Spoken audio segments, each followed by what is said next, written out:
All right, thanks for tuning in. That's my cover version of Santo and Johnny's Sleepwalk here on the C6 lap steel. I hope you enjoy it. Had a couple little flubs in there, but mostly it was a pretty good performance. I want to go through this step by step with you. This is sort of a promotional thing for a DVD that I just worked up on C6 lap steel for beginners up to sort of an intermediate level. It's going to be a really long DVD, also available as a download. Check the information link below this. If you're just interested in this and you already have a start on the lap steel, then you might just want to pick up the arrangement for this, which is tablature and notation and some tips and a practice MP3 track that's also available in the link right below the video. I'm going to break this up into 3 sections so that you can use this as study, and there's time markers also again in the info box below the video. So I hope you enjoy it, and please do remember to give us the thumbs up and subscribe if you like this. So the first step to look at is the introduction, and first thing we're doing is just sketching out those basic chords, and a C is right down here. The chord progression is C to A minor to an F minor actually, and then a G. All right. Normally in the key of C you'd have an F major. The F minor here provides that minor 4, which makes for a strong kind of interesting minor tonality that's in here. All right. So anyway, we've got just starting off right here on this C, this triad at the 12th fret, lowest 3 strings. All right, and then to get an A, you're just skipping the G string here and going right to the A string. So you have C, E, and A, which makes up an A. So you go C. All right, now we want to get an F minor, so we come here.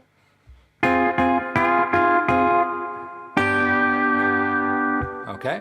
I've got the tabs on the screen here. Let me do that one more time slowly so that you can follow it, all right?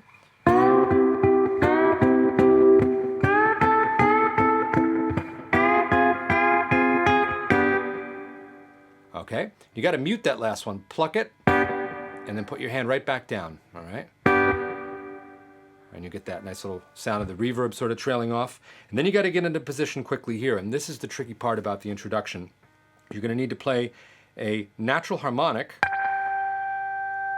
on off of this G note here, okay? So you're going to be at the 3rd fret of the high E string here, okay?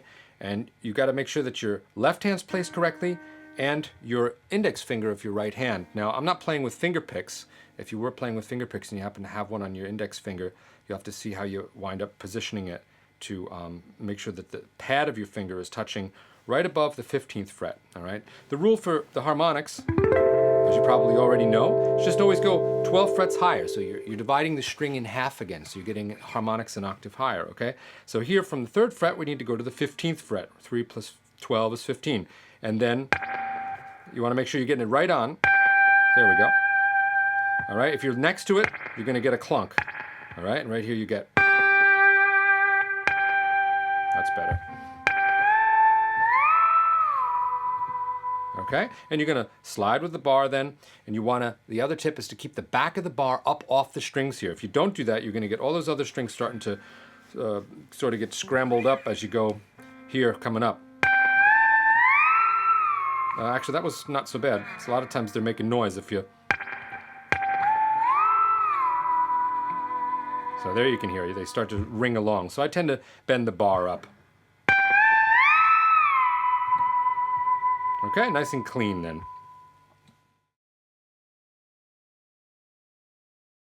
After you've played that sliding phrase on the 1 high string, now you've got to play a little chordal lick, and that's just played over the F to G sort of turnaround in the progression there. And we're actually playing a D minor chord and an E minor chord over the F to G, or F minor to G, it's actually. And that gives us the sound of 6th chords on top of those, because when we're playing on this A string over major chords here, you're going to get the sound of 6ths, if I could pronounce that properly. Too many S's. Okay, now with the guitar that's playing in the backing track, you'll hear how that really fattens up nicely. All right, so it's a very, very simple little motion right there. You're just playing a D minor shape to an E minor shape, and then that finishes that little turnaround, and we're ready to start playing the verse melody. Okay, as with that little bit in the intro, the verse starts off with a sliding melody just on one single string. So again, I like to mute with the back of this hand to keep these strings quiet and tilt the bar up a little bit, and then we get, all right, like that. And you're just keeping everything else clean and quiet here. Notice I got my thumb resting, ready to pick the next note that I need to, all right? And getting some vibrato in there with the left hand. That takes a little work. All this stuff I go over in the DVD, so if you're interested in getting your basics down and make sure everything's sounding clean, properly intonated, good vibrato, then check out the DVD. All right, next comes that really cool mellow phrase here.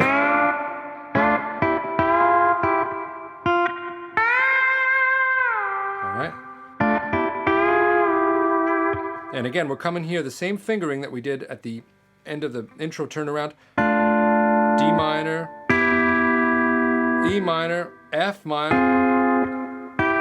All right, so it's just a parallel shape here. No bar slants, nothing. Same fingering. Just that last one, I tend not to play the low note. So it's like this. Check the tabs.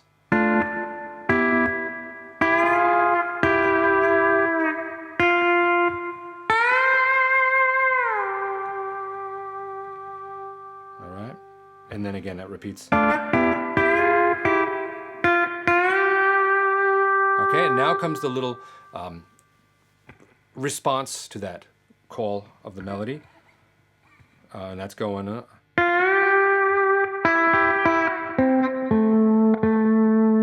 And then that would be F, excuse me, that's over the A minor. We're going down. We need to get that A flat then over the F chord.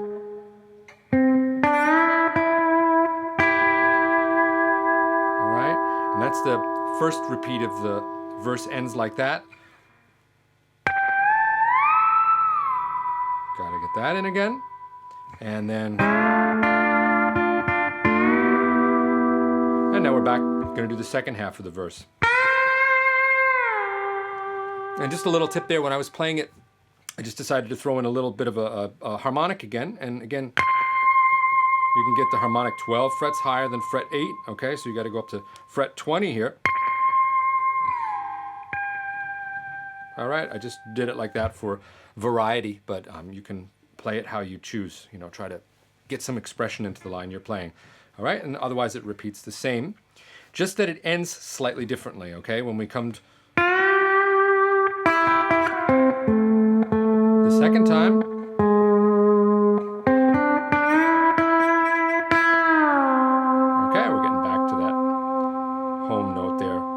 then, okay, again, playing that turnaround a little bit in order to move into the bridge now. And that's actually being played now over a C chord, which is hanging and turning into a C7, okay, to lead to the bridge. The bridge is over a slightly different chord progression.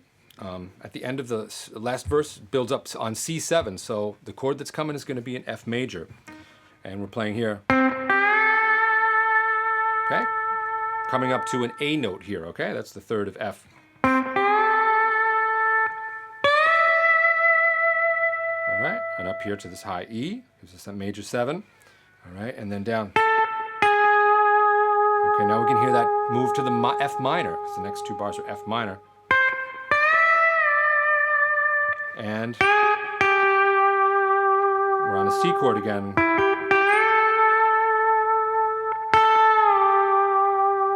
And I threw this one in. That really accentuates that C7, okay? That's a very cool move on lap steel in general. And I talk about this particular move a lot in the DVD and how you can really apply that to a lot of things, to blues, to some pop arrangements, all kinds of stuff. All right, second time around, I embellish it a little bit. It's kind of a George Harrison lick here.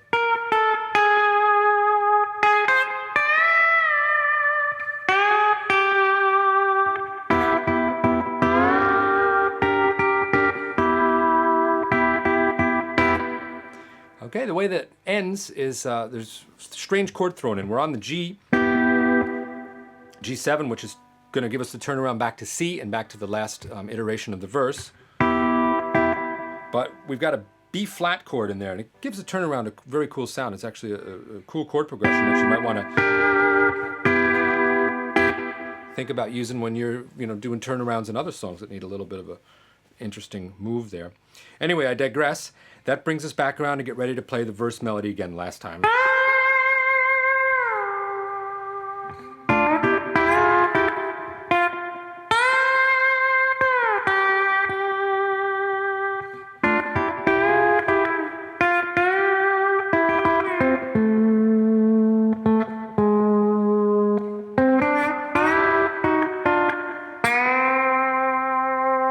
Okay, that last turnaround is a very typical kind of jazz or blues little motion down chromatically. And it ends, of course, then one last time. Okay, so that along with that PDF should really help you get through that nicely. There's a lot more tips that I put in the PDF. I didn't want to make this an endlessly long video here, so I want to just give you a feeling for how the DVD also is, if that's something you're interested in. This is the view, like looking down as you sit with your own lap steel when you're practicing. That should be helpful. And there's tabs displayed on the screen, and everything's marked in chapters very neatly and easily, and it should get you going from the very basics. If you've never even picked up a lap steel before, I'll start you in that DVD from the very basics and work through getting your chords down, some simple things, then into playing through some songs. And there's, like I said, there's MP3 backing tracks that go along with it. Definitely a way to get your lap steel mojo working. All right. Thanks for joining. Please be sure to give us the thumbs up and subscribe if you like the video. And we'll see you next time around.